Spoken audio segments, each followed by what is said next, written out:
And now, from the wrinkled, unabridged pages of his historical logbooks, BC at Work's resident storyteller, Clay Perry.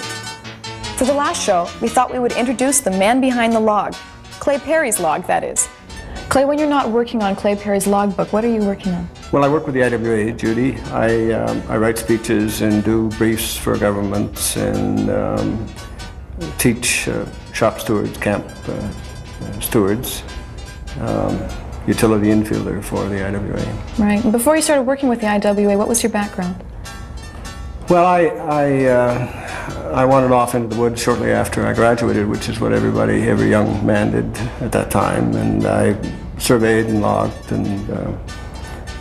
and generally wandered around.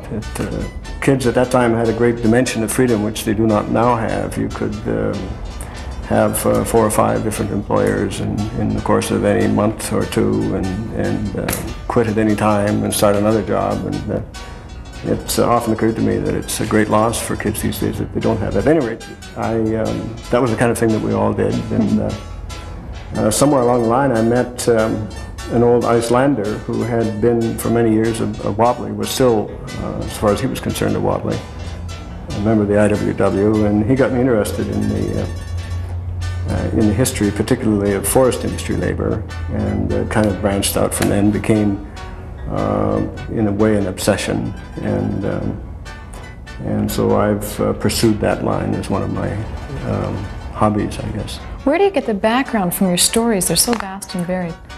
Well, if you just pursue something like that for a couple of decades, or longer in my case, Judy, you collect a lot of stuff. It's, I guess it's like collecting baseball cards, only different.